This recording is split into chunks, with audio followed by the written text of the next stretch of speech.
देखिए आज जो टॉपिक है वो है जैन धर्म और बौद्ध उत्तर वैदिक काल के बाद जैन धर्म और बौद्ध धर्म।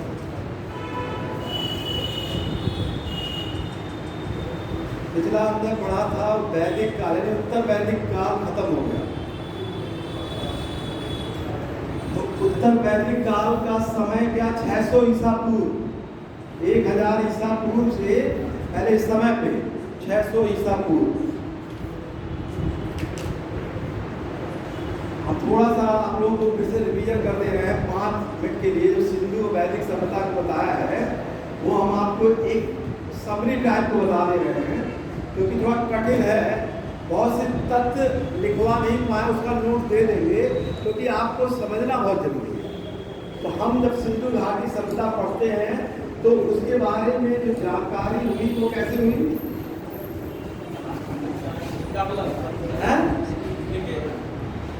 सिंधु घाटी सभ्यता के बारे में इतिहास की जो जानकारी हुई वो लिखित रूप से किसने लिखा उनका इतिहास? आपका खड़े हो जाइए जरा। क्या नाम है आपका? अभी आन मत करिएगा आज। क्या नाम है आपका? खोज। सिंधु घाटी सभ्यता नदी लिखते हैं सिंधु नदी। खोज सबसे पहले किसकी हुई? हड़प्पा। किसने की? दयाराम साहनी। ठीक है, ये दयाराम साहनी। हड़प्पा में क्या मिला है? ये हड़प्पा में 2 टीले मिले, एक टीला और 2 टीला, पहला टीला और दूसरा टीला। हड़प्पा में अन्नागार मिला है। हड़प्पा में क्या कहते हैं, मजदूरों का आवास मिला है। हड़प्पा में मजदूरों का आवास मिला है। हड़प्पा में जो मकान थे वो कई कमरे बने थे, आसपास कुआं थे।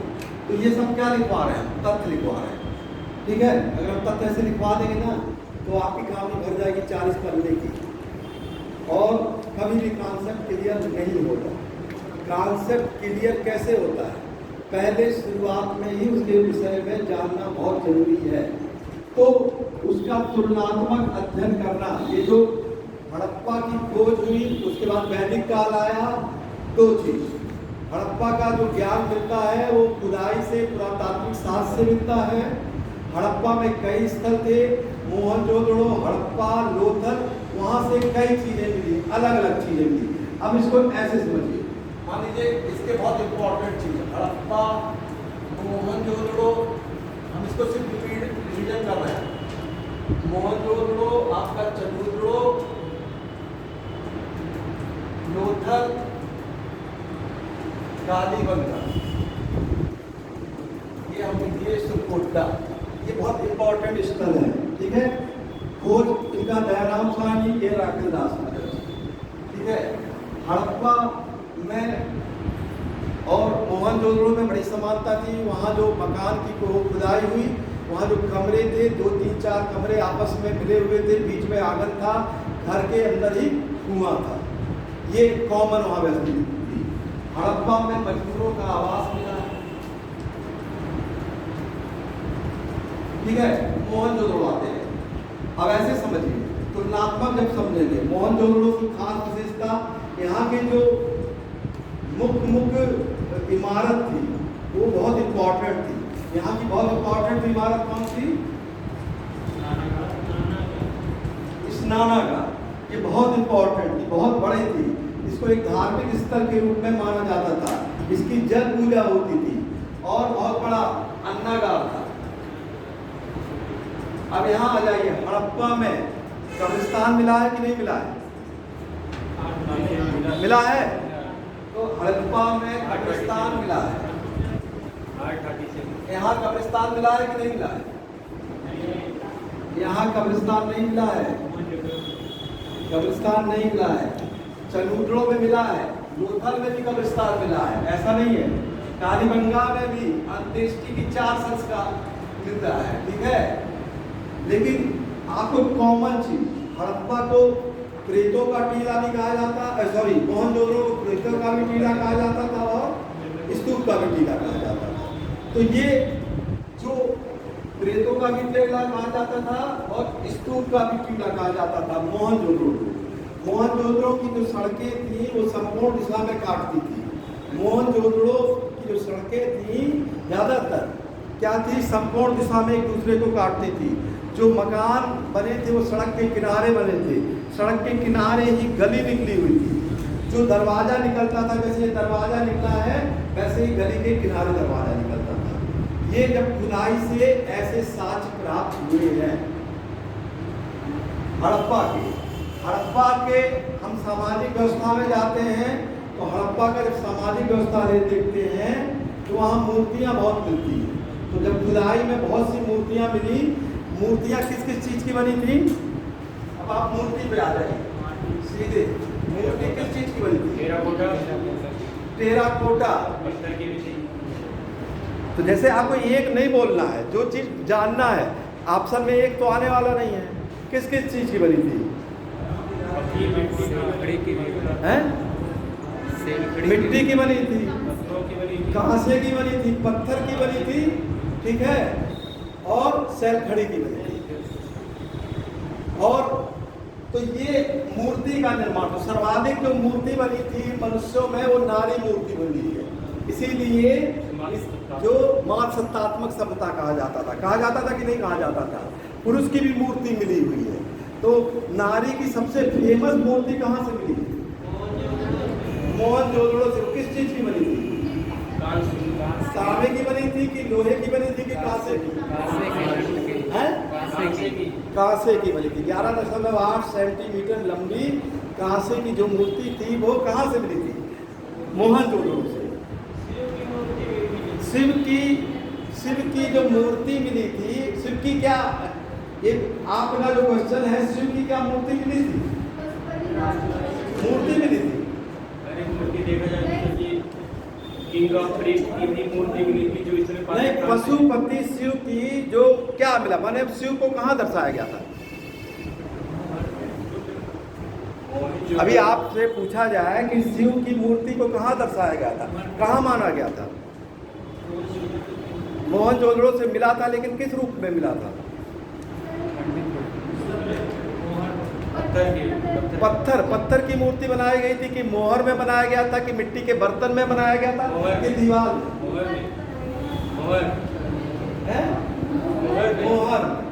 देखिए एक ऐसे मोहर था, मोहर में ऐसे शिव जी को ऐसे इसे बनाया गया था।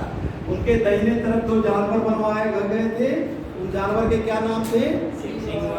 हाथी। और बाएं साथ गैंडा और भैंस की मूर्ति थी और दो हिरन नीचे बैठाया गया था। तो ये कहाँ मिला था? ये मोहर में बनाई गई थी। तो उसी को माना जाता है शिव का आदि रूप, ठीक है, उसी का शिव का आदि रूप माना जाता है। तो चलिए हम आपका एक टेस्ट ले लेंगे, टेस्ट लेने से क्लियर हो जाएगा कि आपका कॉन्सेप्ट क्लियर है, ठीक है। हम कल वैदिक काल पढ़ा रहे थे। वैदिक काल का समय क्या समय था उसका? अभी पूछा जाए क्वेश्चन में, वैदिक काल कब से कब तक था? 1500 से 600 ईसा पूर्व। ऋग वैदिक काल का विभाजन कब हुआ था? 1500 से 1000। और उसके बाद का काल कितने समय पे विभाजित हुआ था? 1000 ईसा पूर्व से 600। चलिए हम 10 क्वेश्चन पूछ ले रहे हैं जो पढ़ाए हैं पिछला, बस आपको समझ जाएगा। ऋग वैदिक काल के क्या कहते हैं, सीमा का निर्धारण कैसे करते हैं? ऋग वैदिक काल में समय, सीमा का निर्धारण, समय का नहीं, समय से सीमा हम पूछ रहे हैं। आप टाइम बता रहे हैं कि समय से, हम कह रहे हैं मतलब विस्तार, सीमा विस्तार। ऋग वैदिक काल का सीमा विस्तार कैसे पता चलता है? जहाँ तक हो रहा है वहाँ से कुछ लिखित नहीं, वो तो हमको भी मालूम है कि यानी कि यमुना गंगा नदी के आसपास में, तो हम हमारा क्वेश्चन आप सुन लीजिए। एक क्वेश्चन का सीधे एक उत्तर बताइए कि ऋग्वैदिक काल में सीमा विस्तार, सीधे क्वेश्चन पूछेगा कि कैसे पता चलता है। तो आपको मान लीजिए कहानी नहीं लिखनी है तो एक ऑप्शन अभी हम नहीं दे रहे हैं, ऑप्शन हम दे भी सकते हैं, लेकिन आप बताइए कैसे पता चला। ऑप्शन दीजिए। ऐसे बताइए, ऑप्शन तो देंगे ही। ऋग्वेद काल का सीमा विस्तार कैसे पता चलता है, अभी तो बताए हैं कल। ऋग्वेद देखिए, रखिए मत, तब नोट्स और कुछ मत बताइए। नोट्स बनाने से कोई मतलब नहीं होता है। जो लोग कहते हैं ना नोट्स बनाइए, कुछ मतलब नहीं। जब तक दिमाग में नहीं कॉन्सेप्ट बैठेगा तब तक नोट्स का कोई मतलब नहीं है। देखिए सीधे एक ही क्वेश्चन पूछे ना।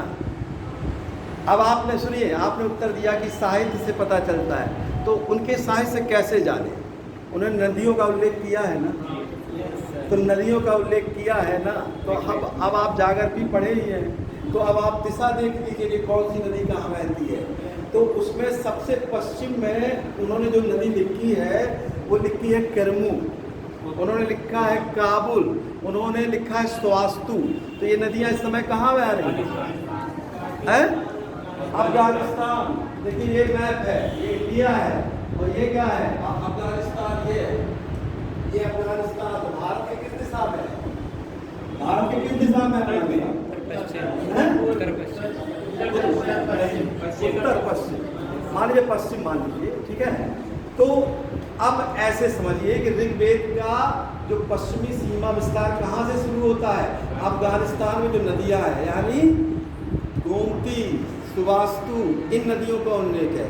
और बाकी उन्होंने जो भी नदियाँ उल्लेख किया, उन्होंने सिंधु, जब उन्होंने सतलज, रावी, ब्यास, झेलम, चेनाब, ये नदियाँ कहाँ हैं?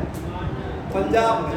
तो यानी अब जब आप पंजाब पढ़ेंगे ऐसे, ये अफगानिस्तान से ये हिस्सा आपका पंजाब हो गया। फिर गंगा यमुना, गंगा यमुना इलाहाबाद में बहती है, बिहार में बहती है, उत्तर प्रदेश में बहती है। ये आ गए पूरब में, पूरब तक उनका विस्तार था, पश्चिम से पूरब तक। तो हमको कहाँ से पता चलता है? नदियों के उल्लेख से पता चल गया। ये चीज़ जब आप समझ लेंगे ना तो कॉन्सेप्ट, कभी क्वेश्चन गलत ही नहीं हो सकता। आप लिख के रटेंगे, रटने से हिस्ट्री याद नहीं होती है, जीवन भर लिखते रहिए। यहाँ एक स्टूडेंट बैठी थी पिछले साल, हमसे कहा था कि सर मुझे हिस्ट्री जीवन भर नहीं आता है। कल हमसे मुलाकात हुई कि मुझे पहली बार एंशिएंट हिस्ट्री समझ में आया।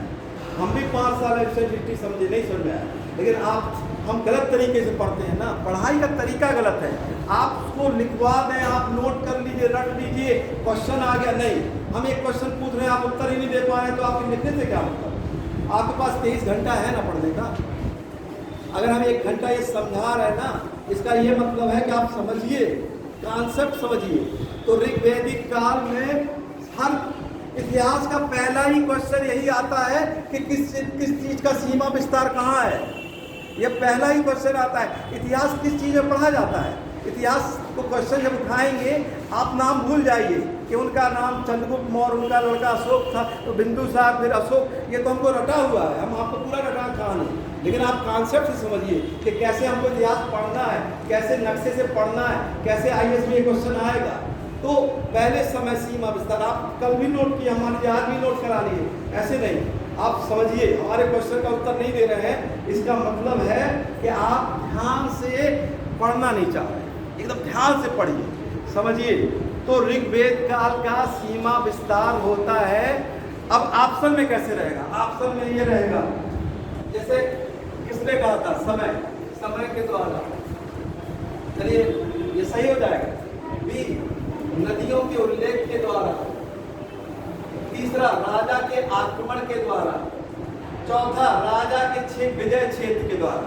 अगर ये आप लोग सही से कॉन्सेप्ट नहीं पढ़ेंगे ना, रट के जाएंगे ना, तो कोई समय मार आएगा, कोई ये मारेगा कि राजा ने जितना क्षेत्र जीता ना वही उसका सीमा विस्तार हो गया ना।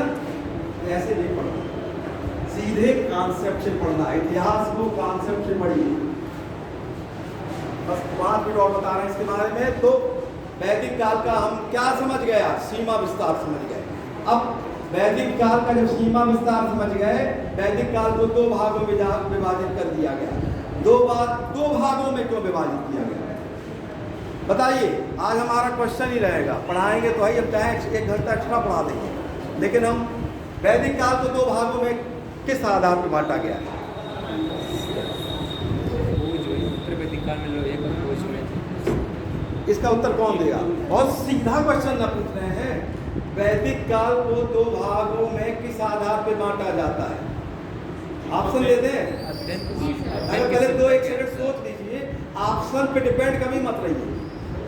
अध्ययन की सुविधा जो सबसे तेज लड़के होते हैं वो क्वेश्चन पढ़ते हैं, उनके दिमाग में आंसर तुरंत आ जाता है, और विकल्प नहीं। और जो लोग विकल्प क्वेश्चन पढ़ते ही विकल्प देखते हैं, वो सबसे खतरे की घंटी होती है। हमारा क्वेश्चन तो यही है ना कि वैदिक का आप लोग उत्तर जान रहे हैं। अगर आईएएस सही में बनना है, सही में बनना है, जिसको हमने आईएएस बनते हुए लिखा है, वो सही में ऐसे ही पढ़ता है, वो ऑप्शन पे नहीं जाता है, वो सीधे कॉन्सेप्ट से पढ़ता है। हम आपको नोट दे देंगे, आपको लिखने की कोई जरूरत नहीं, हमारे क्लास में लिखने की बिल्कुल जरूरत नहीं। हम आपको नोट प्रोवाइड कर देंगे, जो हम बोल रहे हैं ना, बहुत अच्छा 2-3 लोगों से बनवा के आपको पीडीएफ के माध्यम से आपको आपके कमरे में भेज दिया जाएगा। फिर हम अगले महीने क्वेश्चन पूछेंगे। हमारा दावा है कि अगर तब भी आप उत्तर नहीं दे पाए, निश्चित है आप ये मत समझिए कि सर ये नहीं लिखाते हैं, हमको पता चला लिखाने से नहीं मतलब। हम तो यही पूछ रहे हैं ना, बहुत सिंपल क्वेश्चन पूछ रहे हैं। हमने तो सिंपल क्वेश्चन ना पूछ रहे हैं, वैदिक काल को 2 भागों में क्यों बांटा गया, किस आधार पे? वैदिक काल को 2 भागों में किस आधार पे बांटा गया? समय के आधार पर। अध्ययन की शिक्षा के अनुसार, पुस्तक के आधार पर। तीसरा ऑप्शन है जलवायु के आधार पर। चौथा है धातुओं के प्राप्त के आधार पर। धातुओं के प्राप्त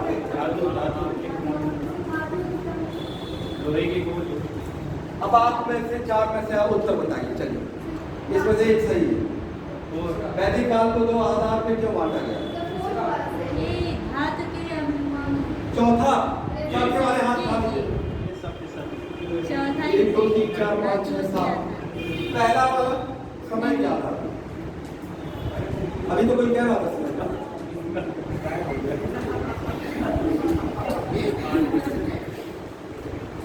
दूसरा पुस्तक के आधार पे 1 2 लोग ने कहा पुस्तक के आधार पे। तीसरा जलवायु के आधार पे। समय के आधार पे बिल्कुल नहीं, पुस्तक के आधार पे। पहली किताब लिखी गई ऋग्वेद, लिखी गई थी ना, तो ऋग्वेद। ध्यान से सुनिए, सीखिए, आप पे रिक्वेस्ट है, ध्यान से समझिए, लिखने की कोई जरूरत नहीं।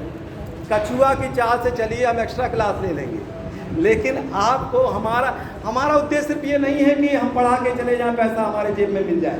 पैसे के लिए नहीं पढ़ाना है, पढ़ाना है आपको समझने के लिए। आप बाहर भी हमसे डिस्कशन इसलिए करते थे, इसीलिए हम आप लोग बिल्कुल स्लो चलिए। यहीं तक कठिन है हिस्ट्री, वैदिक काल तक कठिन है, उसके बाद कठिन नहीं।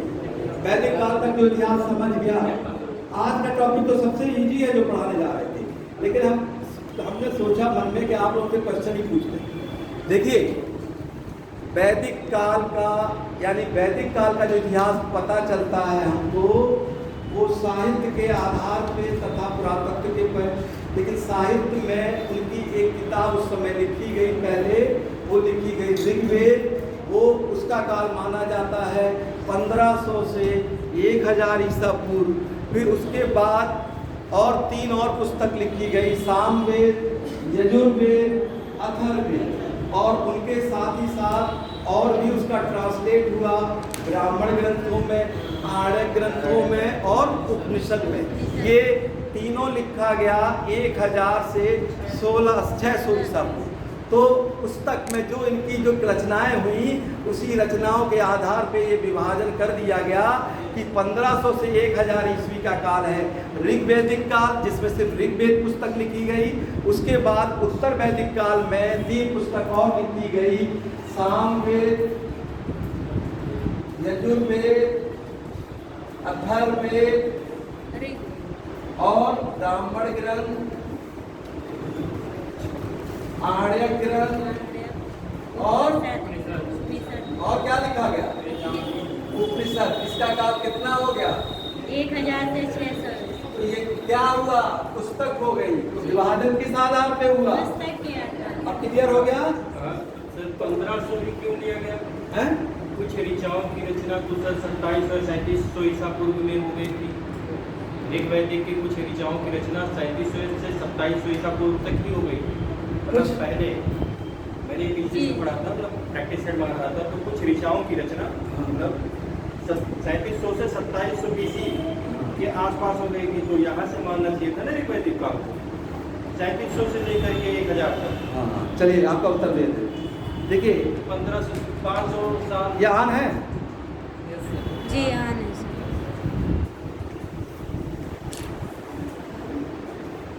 ऐसा है ना, जितने भी ऋचाओं की जो रचना हुई थी वो बहुत ही पहले हो चुकी थी, लाखों वर्ष पहले हो चुकी थी। ये तो ऋग्वेद की जब पुस्तक लिखी जाने लगी, जब 10 मंडल में विभाजन हुआ, उस समय का ये काल था कि ये 1000 और 1500 के बीच में पूरी पुस्तक को लिख के तैयार कर दिया गया।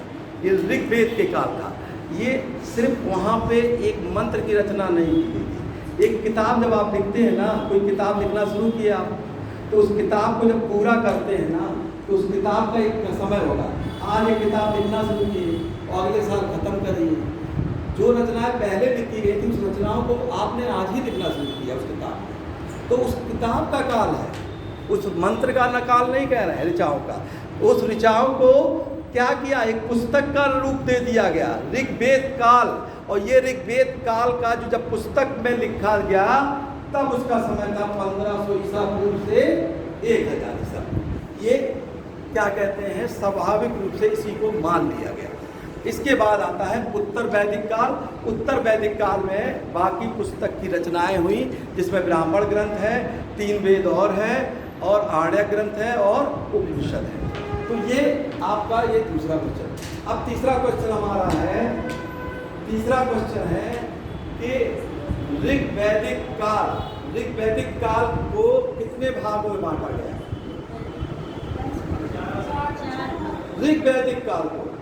ऋग्वैदिक काल को जो पुस्तक है, उसका विभाजन कितने पार्ट, कितने मंडल में है? 10 मंडल। कितने सूक्त में है? 1028। ऋग्वैदिक काल का सबसे पुराना मंडल कौन सा है? दूसरा और 7वां। ऋग्वेद के किस मंडल में वर्ण व्यवस्था का उल्लेख है? ऋग्वेद के किस मंडल में सोम रस का उल्लेख होता है? 9वें मंडल पे। ठीक है, ऋग्वेद के 9वें मंडल पे। ऋग्वेद के किस मंडल पे 10 राग युद्ध का वर्णन है? 7वें मंडल में। 7वें मंडल। ऋग्वेद के किस मंडल पे गायत्री मंत्र का उल्लेख है? तीसरे मंडल में। तो ये तो कॉन्सेप्ट आपका क्लियर हो गया। ये तो आप लोग को तुरंत मालूम है, क्योंकि इसमें कुछ तथ्य ही है, तुरंत याद हो गया। ठीक है, तो ये तो विभाजन हो गया। अब आता है ऋग्वेद काल का राजनीतिक जीवन। तो ऋग्वेदिक काल की सबसे बड़ा प्रशासनिक विभाग कौन था? सभा समिति। ऋग्वेद काल का सबसे, आप लोग देखिए, उत्तर देने से पहले क्वेश्चन समझिए। उत्तर गलत भी हो सकता है, कोई दिक्कत नहीं। देखते हैं क्वेश्चन समझ में आ रहा है कि नहीं। ऋग्वेद काल का सबसे बड़ा प्रशासनिक विभाग क्या था? जन समझ में आ गया? जैसे जन की तुलना आज किस चीज से आप कर सकते हैं? राज्य या देश से। ठीक है, राज्य या देश से। तो ऋग्वेदिक काल में सबसे बड़ा क्या था? जन था। ठीक है, ऋग्वेद काल में सोने के सिक्के को क्या कहते हैं?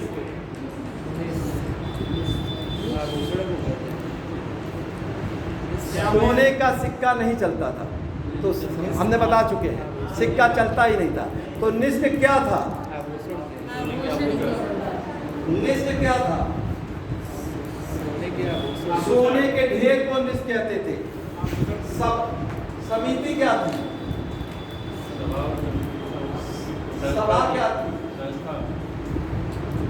स्पर्श। समिति क्या थी इसमें? तो समिति का क्या कार्य था?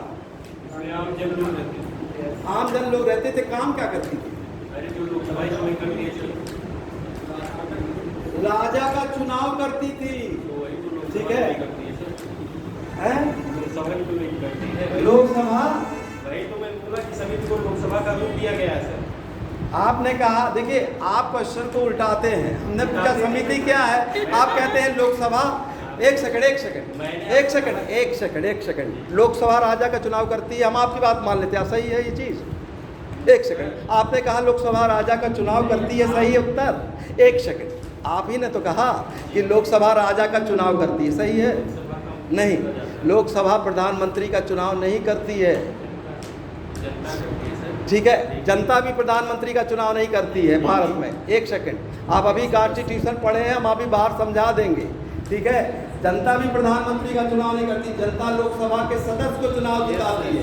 ठीक है, और सदस्य बहुमत दल के नेता को प्रधानमंत्री चुनते हैं। ठीक है, एक सेकंड और आप लोग समझिए, जितना क्वेश्चन है उसका सीधा सीधा उत्तर दीजिए। जब उत्तर नहीं आता है तो उसको लपेटिए मत, लपेटने से आपका लाभ नहीं होगा और आपकी बेइज्जती भी नहीं होने वाली है। एक सेकंड। बेइज्जती की बात नहीं कर रहा हूँ। ठीक है, बेइज्जती चलिए इसके बाद इस टॉपिक को खत्म करिए। जो पूछ रहे हैं उसका उत्तर दीजिए। स्पर्श क्या है? अब ये हम जो चीज लिख रहे हैं ना, इसको आपको समझना है। स्पर्श क्या है? नहीं सही है, देखिए हंसना नहीं है, हंसिए मत। अगर आपको इसका उत्तर है तो आप इसकी व्याख्या कर दीजिए। उन्होंने बिल्कुल सही कहा, स्पर्श मतलब छूना, लेकिन आपने बिल्कुल सही है, लेकिन ऋग्वेद काल में स्पर्श किसे कहा जाता है? ठीक है, हमने लिखा है नहीं है ना, लेकिन आज हम आपको ये इंपॉर्टेंट इसलिए बता रहे हैं, टाइम कितना है। स्पर्श को गुप्तचर कहते थे। ऋग्वेद काल में राजा के गुप्तचर को स्पर्श कहा जाता था। ये क्या होता था? गुप्तचर। जैसे आज है गुप्तचर ना, सीबीआई है ना गुप्तचर आज। ठीक है, वैसे ही राजा के गुप्तचर को ऋग्वेद काल में क्या कहा जाता था? स्पर्श कहा जाता था। ठीक है, ये किया जाता था। ठीक है, स्पर्श, ये गुप्तचर हो गया। अब आता है सामाजिक जीवन। सामाजिक जीवन में ऋग्वेद काल में इनमें से कौन सी प्रथा प्रचलित नहीं थी?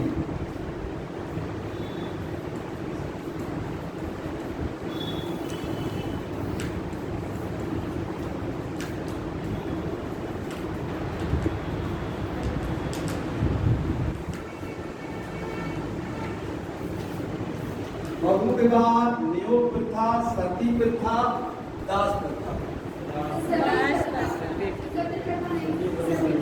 सती प्रथा नहीं थी। ठीक है, तो ये जो हम पढ़ रहे हैं ना, आपको ये हमने क्वेश्चन रूप से इसलिए दिया कि आप पहले समझिए। सामाजिक जीवन का मतलब होता है आज का समाज और उस समय का। उस समय समाज में बहु विवाह होता था। ठीक है, बाल विवाह नहीं होता था। ऋग्वेद काल में बाल विवाह नहीं होता था। ठीक है, बाल विवाह नहीं होता था। अभी हम नई चीज लिखाएंगे तो किताब कापी भर जाएगी। जितना है उतना तो लिखवा नहीं पा रहे हैं, वो सब क्या लिखवाएंगे। पहले जो मेन चीज है उसको कॉन्सेप्ट समझिए आप। देखिए, आप लोग को तरीका समझना पड़ेगा ये इसके लिए कि कैसे कॉन्सेप्ट में घुसे। ये बहु विवाह प्रथा, तो आज बहु विवाह है? बहु विवाह है आज? नहीं है। तो पहले दिनों को किसी धर्म में है बहु विवाह का। ठीक है, किसी विवाह में धर्म है, लेकिन बहुत जगह धर्म में नहीं है। हिंदू धर्म में बहु विवाह प्रथा ये जो कहते हैं ना, ये कानून नहीं। और किसी धर्म में है, कहीं जनजातियों में अपवाद के रूप में दिया गया है। लेकिन हम वैदिक काल की बात कर रहे हैं तो वहाँ बहु विवाह था। हम वैदिक काल में देखते हैं तो नियोग प्रथा यहाँ था। ठीक है, सती प्रथा नहीं थी। दास प्रथा का उल्लेख मिलता है वहाँ पे, क्योंकि यज्ञ के समय दास और दासियां दान देने का उल्लेख मिलता है। तो ये था उस समय। ठीक है, ये अब वैदिक काल का धर्म कैसा था? एक ईश्वरवाद था कि बहुवाद था? ऋग्वैदिक काल में धर्म क्या था? एक देव को मानते थे कि बहुदेव को मानते थे? बहुदेववाद था। ठीक है, तो ये आप लोगों का कॉन्सेप्ट एकदम क्लियर है। इसमें अगर हम कोई भी क्वेश्चन पूछेंगे तो आप लोग तुरंत बता देंगे। तो इस पन्ने को पलटते हैं, धर्म इनका था। अब आते हैं अर्थव्यवस्था। अर्थव्यवस्था का सीधा संबंध होता है, अर्थव्यवस्था का सीधा संबंध होता है आय के साधन से। कि मतलब आय क्या थी?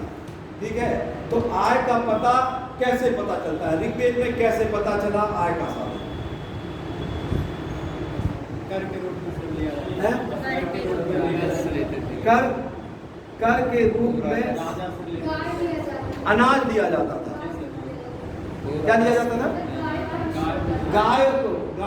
गाय को माना जाता था, संपत्ति माना जाता था। ठीक है, देखिए ऋग्वेद की जब किताब पढ़ने लगेंगे ना तो उसके कई मंत्रों में कृषि का उल्लेख है, कई मंत्रों में पशुओं का है। तो सर्वाधिक तो वैसे पशुओं का उल्लेख है। तो पशुपालन उस समय यानी पशु रखते थे, पशुओं को किराए से देते थे, तो पशुओं उनका एक व्यवसाय था। ठीक है, हम जैसे किताब मान लीजिए आपको पढ़ने का एक सही तरीका बताएं, आज से तुलना करके पढ़िए। ठीक है, आज का आय का साधन क्या है और तब का आय का साधन क्या था, और जितना भी इतिहास का चलता चला आता है आप उसी से तुलना करते चलेंगे तो भूलेगा नहीं। तो ऋग्वेद में आय का साधन पशुपालन एवं कृषि दोनों था। ठीक है, पशुपालन, गाय को अगन्य समझा जाता था, गाय को अगन्य चलता था, और विनिमय था। मान लीजिए किसी को पैसा देना हो तो वो कोई गाय दे देता था। ये था ऋग्वैदिक काल। ऋग्वैदिक काल के बाद आता है उत्तर वैदिक काल, जिसमें 3 और किताबें लिखी गई, सामवेद, यजुर्वेद और अथर्ववेद। इन किताबों में क्या थे, क्या लिखे थे? मंत्र थे। अच्छा, ऐसे कोई पूछ ले कि ऋग्वेद में मंत्र का क्या काम था? मंत्र किसके लिए थे? देवताओं को। देखिए साफ लिखा है ऋग्वेद में मंत्र देवताओं को स्तुति यानी प्रार्थना करने के लिए दिए हैं। अच्छा, देवताओं को प्रार्थना क्यों की जाती थी? हाँ, अपनी इच्छाओं को पूरा करने के लिए। ठीक है, तो ये किया जाता था। अब आता है उत्तर वैदिक काल। उत्तर वैदिक काल में अब आता है सबसे पहले यहीं पे जो जन्म की बात हो रही थी, राज्य, हम कल परसों बताए थे आपको, बड़ा बड़ा राज्य हो गए, और बड़े बड़े राज्य हो गए तो बड़े बड़े क्या कहते हैं उनका क्षेत्र विस्तार हो गया। क्षेत्र विस्तार हो गया तो उन्होंने बड़े बड़े यज्ञ करने लगे। हम आपको बताए थे कि 3 बहुत महत्वपूर्ण यज्ञ उस समय होने लगे थे, राजसूय यज्ञ, अश्वमेध यज्ञ और वाजपेयी यज्ञ। ये 3 प्रकार के यज्ञ होने लगे, और इस यज्ञों में पशु बलि भी होने लगे। बहुत ज़्यादा पशुओं को मारा भी जाने लगा, बहुत ज़्यादा। तो ये राजा अपने प्रतिष्ठा को बढ़ाने के लिए अलग अलग यज्ञ करने लगा था। ये उसका राजनीतिक सामाजिक जीवन में परिवर्तन आया। सामाजिक जीवन में अब स्त्रियों के में गिरावट आने लगी। स्त्रियों के क्या होता है, गिरावट होने लगा। धीरे धीरे क्या हुआ, उत्तर वैदिक काल के अंत में बाल मतलब कम उम्र में विवाह भी होने लगा, शुरुआत हो जाती है धीमे धीमे। और स्त्रियों को क्या कहते हैं, स्त्रियों के जन्म को जन्म को कष्ट समझा जाने लगा। एक मंत्र में हमने लिखवाया है बृहदारण्यक उपनिषद में कि उसमें याज्ञवल्क्य और गार्गी का संवाद है, जिसमें स्त्री को एक नीचा दिखाया गया है वार्तालाप के दौरान। तो उस समय सामाजिक रूप से क्या हुआ है, स्त्रियों की स्थिति थोड़ी सी गिरावट आती है उत्तर वैदिक काल में, लेकिन फिर भी कुछ महत्वपूर्ण स्त्रियों का नाम उस समय भी मिलता है। इस समय क्या कहते हैं, बड़े बड़े राज हो गए थे। इसके बाद आप आते हैं धर्म में। धर्म में जो 33 देवता थे वो सब देवता सिमट जाते हैं, और कुछ महत्वपूर्ण देवता, 3 महत्वपूर्ण देवता माने जाते हैं, और एक ही देवता की पूजा वहाँ बताया जाता है प्रजापति के रूप में।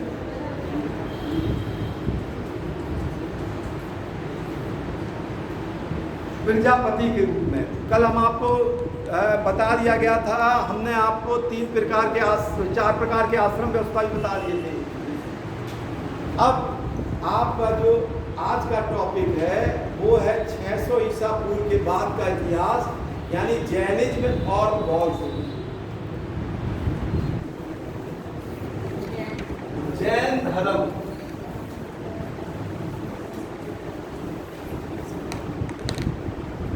अब देखिए, पहले तो कहानी समझ लीजिए। पहले तो समय ही समझिए। 600 ईसा पूर्व में उत्तर वैदिक काल समाप्त होता है। एक नए धर्म का उद्धार होता है जिसको हम लोग इतिहास में जैन धर्म के नाम से जानते हैं। जैन धर्म एक नास्तिक धर्म है। कौन सा धर्म है? नास्तिक धर्म।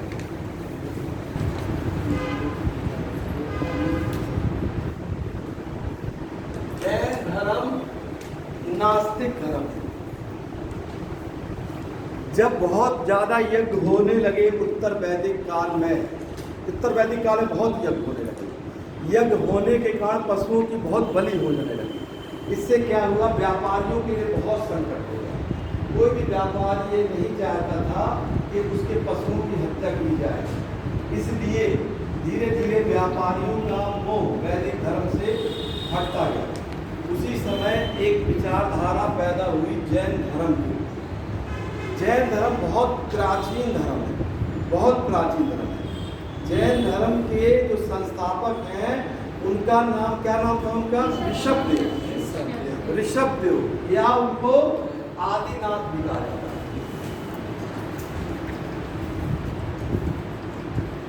इतिहास में ऋषभदेव का बहुत ज़्यादा जानकारी नहीं मिलती है, लेकिन ऋषभदेव के बारे में ये बताया जाता है कि इन्होंने अपने पुत्र भरत, इनके लड़के का नाम भरत था, उसको राजगद्दी सौंपकर ये सन्यासी हो गए। ऋषभदेव जैन धर्म के ये संस्थापक थे, ऋषभदेव। और जैन धर्म में 24 तीर्थंकर हुए। तीर्थंकर का मतलब होता है स्वामी, जो इस लोगों को इस भवसागर से पार यानी जो है निर्वाण दिला सके, जो इस भवसागर से, संसार से मुक्ति दिला सके, इस मोह माया से जो मुक्ति दिला सके, उसी को तीर्थंकर कहते हैं। तो जैन धर्म में कितने तीर्थंकर हैं? 24 तीर्थंकर। जैन धर्म में 24 तीर्थंकर हुए। 24वें तीर्थंकर का नाम क्या था? महावीर स्वामी। और 23वें तीर्थंकर का क्या नाम था? पार्श्वनाथ।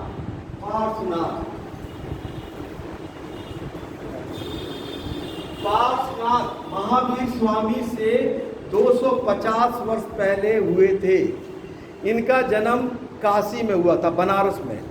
और इनके पिता का नाम था अश्वसेन और माता का नाम था वामा। ये शुरू से ही सन्यासी टाइप में थे, विचारधारक थे, हमेशा सोचते रहते थे। इन्होंने भी उस समय गृह त्याग कर दिया। 30 वर्ष की अवस्था में ये घर छोड़ दिए और चले गए और एक पर्वत पे जाकर ये तपस्या करने लगे। तपस्या करने के बाद इनको भी ज्ञान प्राप्त हुआ। और जब ज्ञान प्राप्त हुआ तो इन्होंने लोगों को 4 ज्ञान दे दिया। चार सिद्धांत दिया। किसने दे दिया? महावीर स्वामी।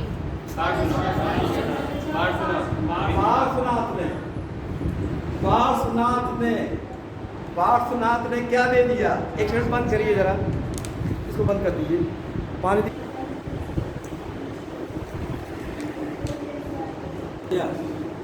तो फिर से एक बार रिपीट कर देते हैं।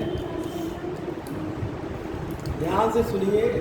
लगभग 600 ईसा पूर्व यानी 7वीं शताब्दी ईसा पूर्व, लगभग यानी 600 ईसा पूर्व में एक धर्म का उदय होता है जिसको जैन धर्म कहा जाता है। जैन धर्म के एक संस्थापक का नाम मिलता है। उनको क्या कहते हैं? ऋषभदेव के बारे में इतिहास में बहुत ज़्यादा जानकारी नहीं है। इतना कहा जाता है कि इनके लड़के का नाम भरत था और इन्होंने अपनी राजगद्दी, ये भी राजा थे, लेकिन अपने पुत्र को राजपाट सौंप कर ये संन्यास ऋषभदेव चले गए। इसके बाद बाकी जो 22 तीर्थंकर थे उनके बारे में बहुत ज़्यादा नहीं पता चलता है। 23वें तीर्थंकर जो थे वो थे पाशुसेन। पाशुसेन का जो इतिहास है कि इनका जन्म काशी मतलब बनारस में हुआ था। बनारस में हुआ था। इनके पिता अश्वसेन थे और इनकी माता का क्या नाम था? वामा। वामा, इनकी माता का नाम वामा था। ये 30 वर्ष में घर छोड़ के चले जाते हैं। देखिए, हम आश्रम आपको पढ़ा चुके हैं कि गृहस्थ आश्रम के बाद लोग वानप्रस्थ आश्रम में चले जाते हैं, लेकिन ये 30 वर्ष में चले गए। 30 वर्ष की अवस्था में वो चले गए और वानप्रस्थ आश्रम में जब वो ये चले जाते हैं 30 वर्ष की अवस्था में, तो इनको ज्ञान प्राप्त होता है और इन्होंने 4 सिद्धांत दिया। ये बहुत इंपॉर्टेंट है। 4 सिद्धांत। पहला सत्य, दूसरा अस्ते, तीसरा अपरिग्रह, चौथा अहिंसा। इन्होंने अपने अनुयायियों को 4 सिद्धांत दिया। सत्य, अस्ते, अपरिग्रह और अहिंसा। सत्य का मतलब कि सदा सत्य बोलना चाहिए। अस्ते का मतलब चोरी नहीं करना। अपरिग्रह का मतलब धन संचित नहीं करना, धन संचित ना करना। और अहिंसा का मतलब हिंसा ना करना।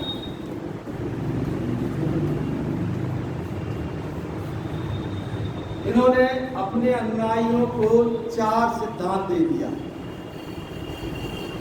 और 250 ईसा पूर्व ये लगभग महावीर स्वामी के ये इनका जन्म हुआ था।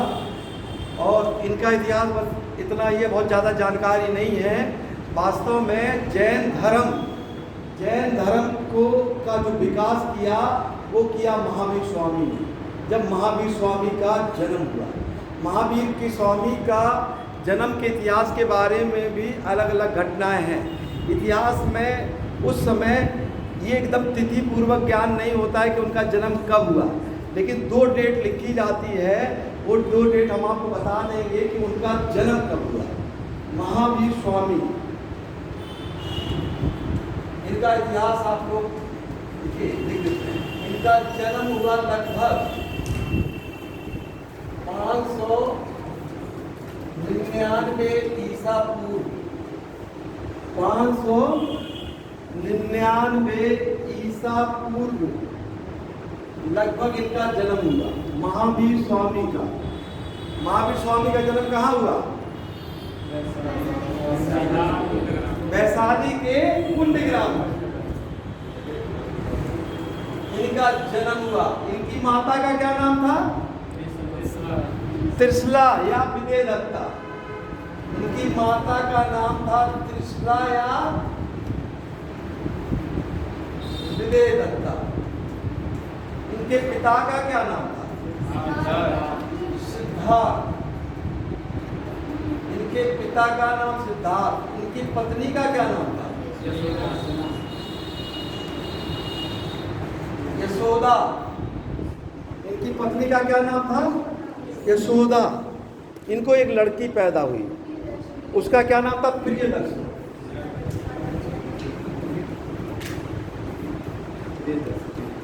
प्रियदर्शना, उसका नाम अणोचाली कहते हैं। ये लड़की हुई। इनके दामाद का क्या नाम था? जामाली। ये तो बहुत सिंपल इतिहास है, तो मतलब अब तो बहुत अच्छा लगेगा आपको, कोई कॉन्सेप्ट ही नहीं है। ठीक है, इनका जन्म हुआ, ये पत्नी हुई, ये लड़की का नाम हुआ ये जामली, इनका जन्म होगा। ठीक है, ये तो महावीर स्वामी महावीर स्वामी का भी बचपन का नाम था। क्या नाम था? कौन बताएगा? वर्धमान। बचपन का नाम वर्धमान। इनका बचपन का नाम वर्धमान था। महावीर स्वामी का नाम बचपन का क्या नाम था? वर्धमान था इनका। ये भी महावीर स्वामी बहुत चिंतनशील थे, बहुत चिंतनशील व्यक्ति थे। इनका जन्म हुआ और ये चिंतनशील थे तो इनका भी मन लगता नहीं था। इनका मन लगता नहीं था। इन्होंने भी क्या हुआ कि घर त्यागा। इनके बड़े भाई का नाम था नंदीवर्धन। तो नंदीवर्धन की आज्ञा से 30 वर्ष की अवस्था में 30 वर्ष की अवस्था में इन्होंने क्या कर दिया? गृह त्याग कर दिया। 30 वर्ष की अवस्था में गृह त्याग कर दिया और घूमते घूमते एक ग्राम में चले गए जिसका नाम है जुम्बिक ग्राम। और वहाँ एक नदी थी जिसका नाम था ऋजुपालिका नदी। ऋजुपालिका नदी के पास ये गए और एक वृक्ष के नीचे ये क्या हुआ? तपस्या करने लगे। उस वृक्ष का क्या नाम था? साल। साल वृक्ष के नीचे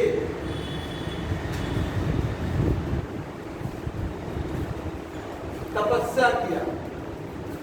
तपस्या कब तक किया इन्होंने? 12 साल। 12 वर्ष की तपस्या की और 42 वर्ष में क्या हुआ इनको? ज्ञान प्राप्ति हुई। 42 वर्ष की अवस्था में महावीर स्वामी को ज्ञान प्राप्त हो गया। ज्ञान जब इनको मिल गया, पहले उनका नाम वर्धमान था। वर्धमान के बाद जब इनको ज्ञान प्राप्त हुआ तो इनका कई अन्य नाम से ये जाने लगे। पहले तो ये महावीर के नाम से जाने लगे। महावीर इनको क्यों कहा जाता है? महावीर अतुल पराक्रम दिखाने के कारण।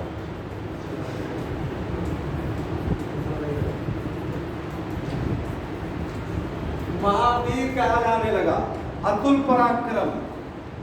ज्ञान प्राप्ति करने के बाद ये जो है क्या कहते हैं? अरहत कहलाने लगे। अरहत मतलब होता है योग।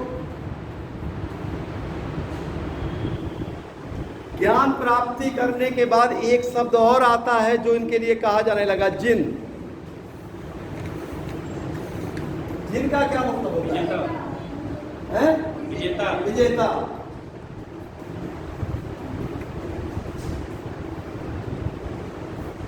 ये विजेता कहलाने लगी। तो यानी जब इनको 42 वर्ष की अवस्था में इनको ज्ञान हो गया तो अब ये निर्वाण की तलाश में जाने लगे। और इन्होंने अब यहीं से देखिए फिलॉसफी शुरू होती है। ये तो सीधा सादा जीवन आपको पता चल गया। इसके बाद इन्होंने लॉजिक किया कि मनुष्य जो है बार बार जन्म ले रहा है। ये जो संसार है ये मायावी संसार है। मनुष्य है बार बार जन्म लेता है, यानी ये पुनर्जन्म के सिद्धांत पे विश्वास करते थे। वो कहते थे कि मनुष्य बार बार जन्म क्यों लेता है? तृष्णा के कारण, लालच के कारण, इच्छाओं के कारण बार बार जन्म लेता है। बार बार जन्म लेता है। तृष्णा, अगर हमारी कोई इच्छा ना हो तो इस संसार में कोई जन्म ना पड़े और इस संसार को त्यागना पड़ेगा। इसके लिए उन्होंने 3 रत्न भी बताए कि अगर ये 3 रत्न का पालन किए तो सबसे पहले जैन धर्म में जो उनको देखिए ज्ञान किस चीज़ का मिला। हम बार बार कहते हैं तपस्या किया, ठीक है, कर लिया 42 वर्ष के में ज्ञान प्राप्त हो गया। तो क्या ज्ञान प्राप्त हुआ? आखिर कौन से उन्होंने को ज्ञान महावीर को प्राप्त हो गया? ये तो सीधा क्वेश्चन है कि चलिए कितने वर्ष में ज्ञान प्राप्त हुआ? आपसे पूछा जाएगा कै वर्ष में घर छोड़ दिए? 30 वर्ष में। उनके बचपन का क्या नाम था? वर्धमान नाम था। ये सब छोड़िए, लेकिन उनको असली ज्ञान क्या मिला, प्राप्त हुआ? उन्होंने लोगों को क्या ज्ञान दिया? उन्होंने जैन धर्म का विकास कैसे किया? उनको कैसे ज्ञान प्राप्त हुआ? उन्होंने 3 रत्न बताए। 3 प्रकार के रत्न जो जैन धर्म में 3 रत्न के नाम पे पहचाने जाते हैं, क्या नाम उसका? 3 रत्न। सम्यक ज्ञान, सम्यक दर्शन, सम्यक चरित्र। ये जैन दर्शन यानी जैन धर्म के 3 रत्न हैं। सम्यक ज्ञान, सम्यक मतलब होता है कि सत्य ज्ञान, ठीक है। हम लोग पढ़ते हैं ना, बार बार कंफ्यूज होते हैं, बार बार कंफ्यूज होते हैं। निश्चित है जो कंफ्यूज ज़्यादा होता है वो एकाग्रचित से नहीं पढ़ता। अगर तरीके से सुने और तरीके से पढ़े तो मेरा 100% विश्वास है कि एक बार अगर वो सुन लेगा, ढंग से पढ़ेगा, तो उसको तो भूलना ही नहीं चाहिए। तो महावीर स्वामी भी कह रहे हैं कि सही सच्चाई यानी सत्य ज्ञान, कई चीज़ हमको दिख रही है। इस कमरे में देख रहे हैं तो पंखा भी दिख रहा है, मोबाइल भी दिख रहा है, किताब भी दिख रहा है, लेकिन जो चीज़ हमको देखना है अगर हम वही देखकर ज्ञान प्राप्त करें, जैसे हम पढ़ा रहे हैं वो हम जो बोल रहे हैं, अगर हमारा लिखा हुआ आप सही से देख रहे हैं और हमारा बोलते हुए सही से सुनाई दे रहा है, उसके बीच में जो तीसरी बाधा आ रही है तो वो निश्चित है आपका एकाग्रचित भंग कर रही है। तो महावीर स्वामी भी कह रहे हैं कि सम्यक यानी वस्तु का सत्य ज्ञान प्राप्त करना ही सम्यक ज्ञान है। सत्य ज्ञान प्राप्त करना ही सत्य ज्ञान है। हम सत्य ज्ञान ना प्राप्त करके हम संदेह पूर्वक ज्ञान भी बहुत हमारे मन में आता है। आप ये समझिए, हमेशा हम लोग पढ़ते हैं ना तो क्वेश्चन गलत कैसे होता है, हमारे मन में जब गलत चीज़ या कोई चीज़ निगेटिव आता है तो हम पढ़ते समय गलत हो जाते हैं और वहाँ ऑप्शन गलत मार देते हैं। तो सत्य ज्ञान कैसे पढ़ेंगे? एकाग्रचित अगर सही से पढ़ें, और वो कैसे होगा? वो कैसे होगा? सत्य यानी सत्य। तो उन्होंने तो एक बात का उन्होंने तो भाई सीधे कहा कि तपस्या करिए, तो 12 वर्ष उन्होंने भाई 12 वर्ष की तपस्या की तब उनको ज्ञान प्राप्त हुआ। तो वैसे ही आप लोग भी अगर और तरीके से पढ़ेंगे तो निश्चित ही ज्ञान तो मिलेगा ही, सत्य मिलेगा। तो सम्यक ज्ञान होने सत्य ज्ञान प्राप्त करना, ठीक है। दूसरा उन्होंने कहा है सम्यक दर्शन। दर्शन दर्शन का मतलब होता है 24 तीर्थंकर है ना, तो उन्होंने कहा कि जो 24 तीर्थंकर हैं उनमें से किसी भी तीर्थंकर का जो जीवन है उसका अगर हम लोग अनुपालन करते हैं तो हमको क्या होता है कि हमको शुद्ध ज्ञान यानी हम क्या कहते हैं, इस मोह माया के चक्कर से हम हट जाएंगे। सम्यक दर्शन। तीसरा है सम्यक चरित्र। ज्ञान प्राप्त करना ही सही नहीं है, उसका पालन करना। आप ज्ञान प्राप्त कर लिए लेकिन उसका उपयोग नहीं किए, यानी ज्ञान प्राप्त करके उसका उपयोग करना ही यानी आचरण का सही उपयोग करना। आप पढ़ तो रहे कि अच्छा व्यक्ति बनना चाहिए और रास्ते में गए किसी को मार दिए थप्पड़ बड़ी तेज, पढ़ तो रहे हैं अच्छा बनने के लिए, आचरण नहीं ना है आपका। तो वो यही कह रहे हैं लास्ट में सम्यक चरित्र। ज्ञान सुनाई देने या पढ़ने से नहीं मतलब है, उसको आचरण के रूप में उतारने से मतलब है। इसका आपको उस एटमॉस्फियर में जब तक उसको उतारेंगे नहीं यानी उसका पालन नहीं करेंगे तब तक ये नहीं। तो ये 3 रत्न है, सम्यक ज्ञान, सम्यक दर्शन, सम्यक चरित्र। उन्होंने 3 रत्न बताया। इसके साथ ही साथ पार्श्वनाथ ने 4 सिद्धांत बताए थे अपने अनुयायियों को, उन्होंने 5वां सिद्धांत और जोड़ दिया जिसका क्या नाम था? ब्रह्मचर्य। देख लीजिए महावीर स्वामी ने 5वां महाव्रत या सिद्धांत ब्रह्मचर्य को जोड़ दिया। इन्होंने पांचवा जोड़ दिया।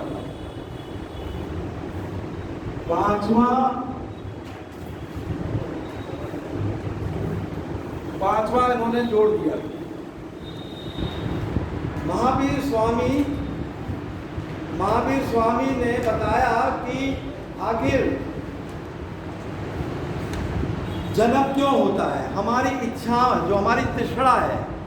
तो उन्होंने कहा है कि वस्तुओं का और कर्म के बीच, हम लोग कोई कर्म करते हैं, कोई भी चीज, मान लीजिए यहाँ पैसा गिरा है और हम ऐसे यहाँ झुके, वहीं पे सांप है आपको काट दिया, यानी हमारी क्या हुई, लालच हुआ कि 100 रुपया आपका गिरा है, झुके और ऐसे पैसा जेब में डाल लें। तो ये जो हमने कर्म किया, एक देखिए उनकी फिलॉसफी है जो बता रहे हैं आपको। जैसे हम पढ़ा रहे हैं, भाई साहब का 100 रुपया गिरा, हम धीरे से पढ़ाते पढ़ाते 100 रुपया से ले लिए। तो महावीर स्वामी ये कह रहे हैं, जो ये तृष्णा है, ये जो लालच है, हमको कर्म करने पे क्या करती है, मजबूर करती है। तो कर्म का जीव की ओर आकर्षण, यानी हमारा जो आकर्षण हुआ उसको जैन धर्म में आश्रव कहते हैं। क्या कहते हैं? तो कर्म का जीव की ओर आकर्षण, लिख लीजिए, ये क्वेश्चन आ चुका है। कर्म का जीव की ओर आकर्षण, आश्रव, कर्म का जीव से संयुक्त हो जाना, बंधन, कर्म का जीव से संयुक्त होना बंधन है। जब हम कोई भी कर्म, अब तो हम लालच 100 रुपये का ले लिए, अब जहाँ भी जा रहे हैं किसी का भी पर्स चोरी कर ले रहे हैं, तो ये क्या हो गया, हम बंधन में फंस गए, हम यानी गलत कर्म करने लगे। ठीक है, एक बार अगर कोई गलत काम, देखिए हमेशा गलत काम करने के लिए हमारी 2 चीज़ें गवाही देती है, या तो हम उसको रोकते हैं, या तो लालच बस उसका प्रतिफल नहीं सोचते, गलत काम कर देते हैं। तो महावीर स्वामी कह रहे हैं कि जब आप एक बार गलत काम कर दिए तो आप किसमें फंस गए, बंधन हो गया ना। कोई चोर है ना, एक बार चोरी कर लिया ना, तो बार बार वो सोचेगा कि आज भी 1000 रुपया चोरी कर लेंगे, कल भी। तो महावीर स्वामी इसी को बोलते हैं कि कर्म का जीव से संयुक्त होना, गलत कर्म होते जा रहा है, बंधन। लेकिन ये रुकेगा कैसे? तो वही तो ये कह रहे हैं कि 3 रत्न जो है, सम्यक ज्ञान, सम्यक, ये 3 रत्न का पालन करिए, या जो 5 व्रत बताए गए हैं, सत्य, अहिंसा, अस्तेय, अपरिग्रह, ब्रह्मचर्य, इसका पालन करिए। अगर ये पालन करेंगे तो ये गलत जो काम है, आज भी जैन धर्म में अगर आप उनकी फिलॉसफी को सुनेंगे, कभी टीवी पे भी सुनेंगे, तो उनका यही बताया जाता है कि हमको जो है गलत काम नहीं करना है। तो ये गलत काम का छुटकारा करने के लिए 3 चीज़ हमको सही बोलना है, सत्य बोलना है, सत्य का आचरण करना है, और जो उनके गुरुओं ने जो उनको सिखाया है उसका पालन करना है। यानी 3 रत्न का पालन करना है, 5 जो व्रत बताए थे उसका पालन करना है। तो उससे जब पालन करेंगे तो ये जो बंधन और कर्म का जो बंधन है, ये कर्म का बहाव रुक जाएगा जीव की तरफ। रुक जाने को क्या कहते हैं? कर्म का जीव की ओर बहाव रुक जाएगा।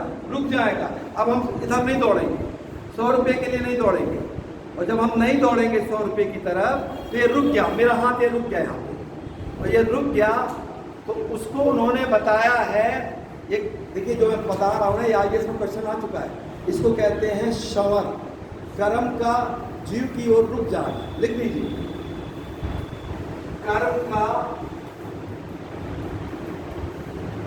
जीव की तरफ रुक जाना,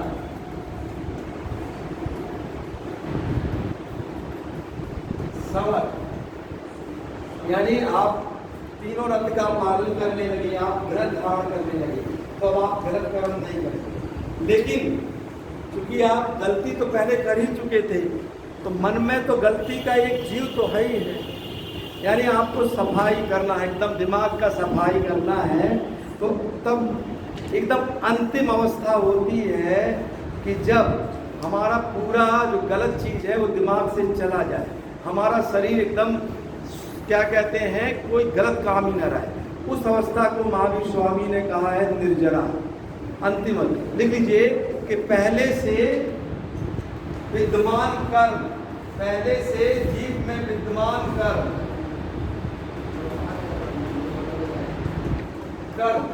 जब समाप्त हो जाते हैं,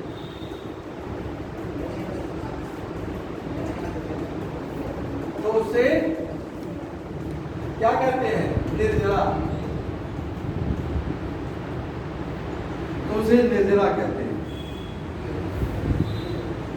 पहले से जो कर्म है वो समाप्त हो जाते हैं, उसको बोलते हैं निर्जरा।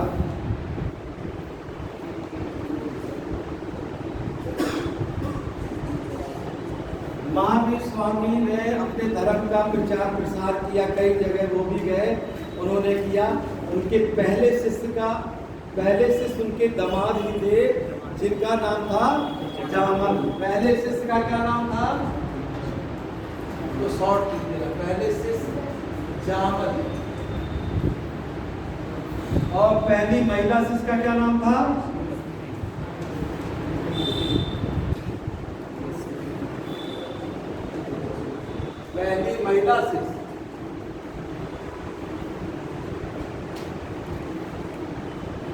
पहली महिला शिष्य इनकी कौन थी? जैन धर्म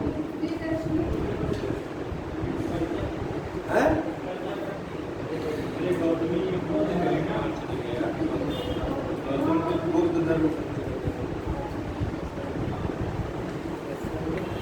देखिए, वो तो बौद्ध धर्म में थी, वो तो ये हम जैन धर्म में इनकी पहली एक शिष्य बनी थी, इनकी भी। जैन धर्म में एक महिला थी जिसको पहले इनका शिष्य बनी थी, उसका नाम हम भी कंफ्यूज कर रहे हैं, अभी तक तो था दिमाग में, हम बता देंगे आपको। इनकी भी कोई पहली महिला शिष्य बन गई, इनकी भी है। नहीं, चंद्रबाला नहीं था, अभी हम आपको दिखा देंगे, ठीक है? अभी हम दिखा रहे हैं, चलिए इसको छोड़िए। देखिए, इनके धर्म का विकास, कई जगह इन्होंने धर्म का विकास किया।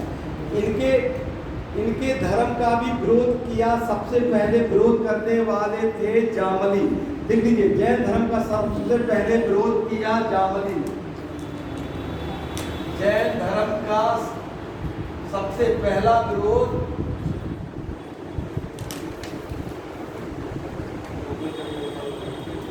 जामली। जैन धर्म का सबसे पहले विरोध किया जामली है। जैन धर्म का सबसे पहले विरोध किया जामली ने। लिख लीजिए,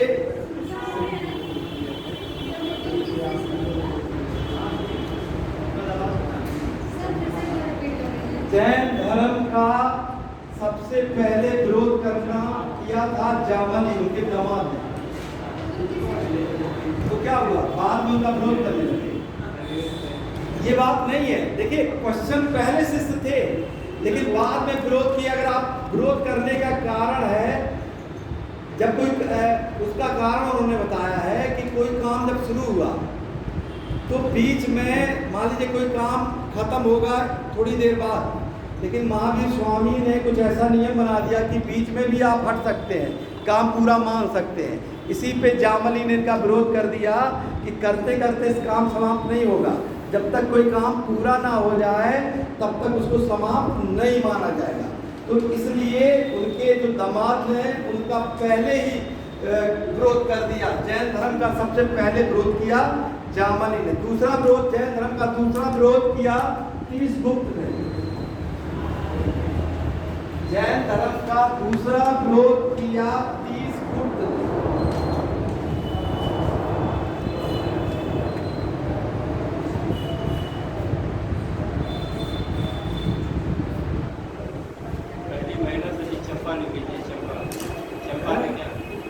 गूगल पे तो चंपा आ रहा है, चंपा भी आ रहा है। हाँ, चंपा है। महिला से चंपा आ रहा है। हाँ, चंपा ही। चलिए लिख लीजिए, अगला लिख लीजिए। देखिए, जैन धर्म का अब होता है प्रचार प्रसार।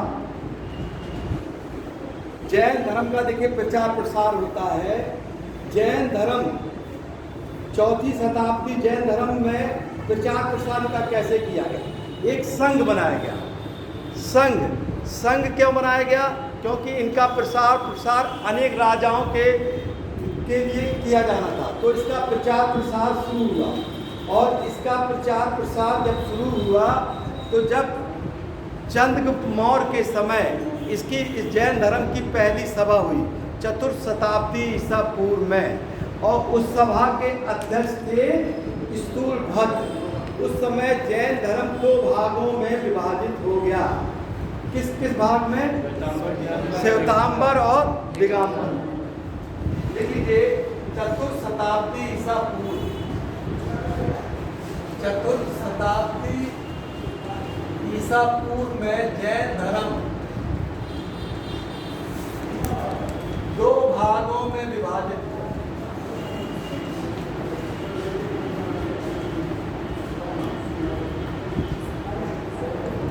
श्वेतांबर एवं दिगंबर। स्थूलभद्र श्वेतांबर के अनुयायी और भद्रबाहु। भद्रबाहु।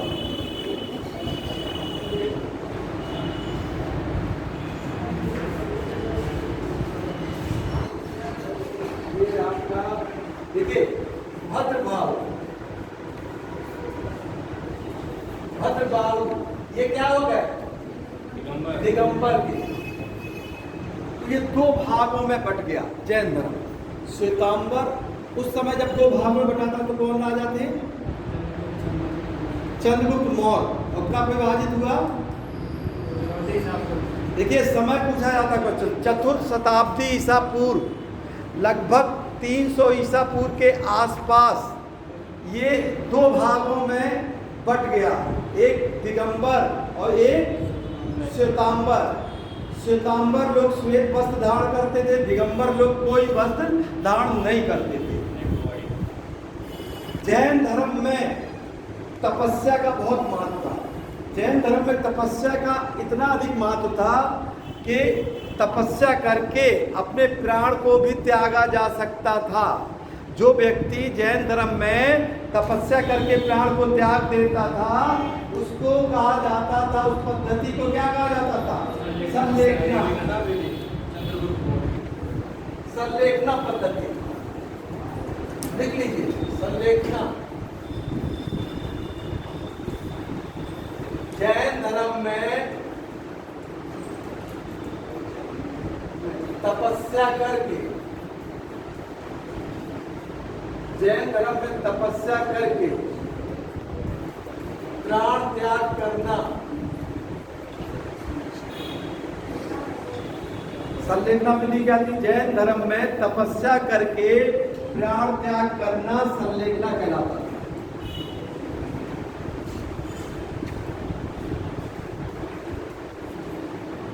जैन धर्म में तपस्या करके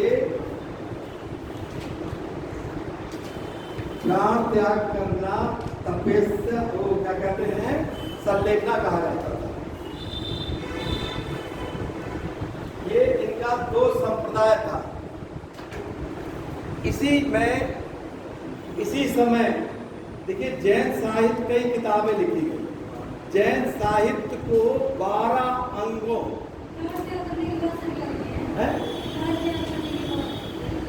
त्याग, ये प्राण त्याग करना संलेखना कहलाता है। संलेखना, संलेखना।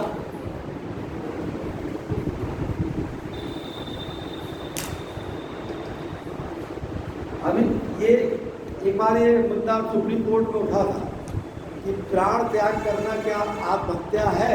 जैन धर्म जो शिक्षा देती है, ये जैन धर्म ही तो शिक्षा देती है कि आप इतनी तपस्या करिए कि अगर आपकी मृत्यु भी हो जाए तो भी कोई दिक्कत नहीं है। तो उसको उन्होंने पद्धति को क्या बताया? संलेखना। लेकिन सुप्रीम कोर्ट ने इसको मृत्यु नहीं माना है, क्योंकि उन्होंने विवश नहीं किया है किसी को करने पे। ये तो एक सिद्धांत के रूप में है कि जो अपना प्राण त्याग कर दे, तो ये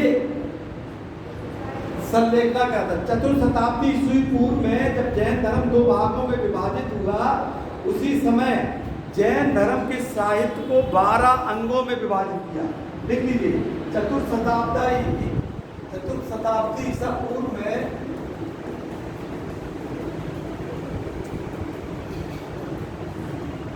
जैन धर्म को 12 अंगों में विभाजित किया गया।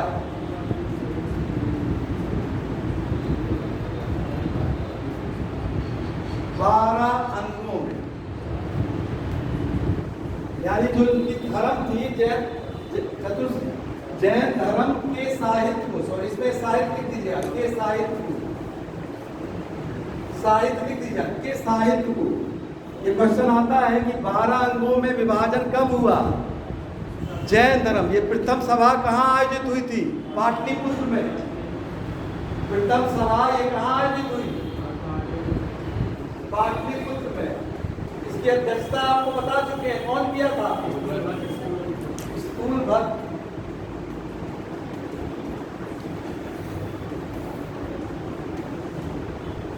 इसी समय मौर्य वंश के एक राजा हुआ करते थे जिनका नाम था चंद्रगुप्त मौर्य।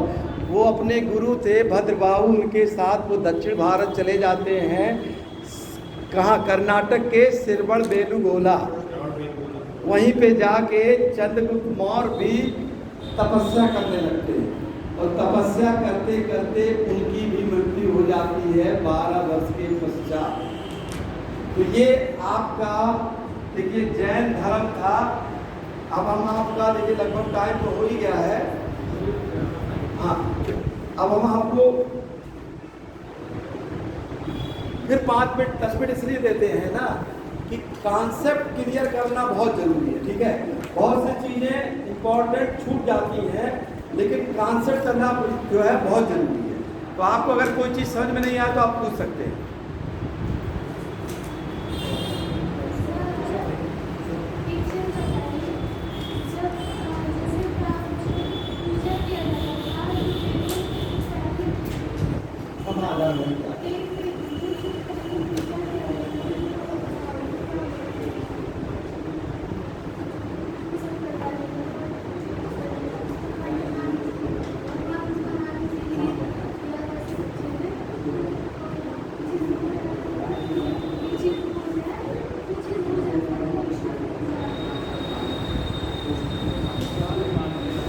देखिए आपका क्वेश्चन है, आपका देखिए बहुत क्वेश्चन है कि देखिए इतिहास से डरने की इसको बंद करिए, ये वाला बंद करिए इसको, क्योंकि व्यक्तिगत बातें करना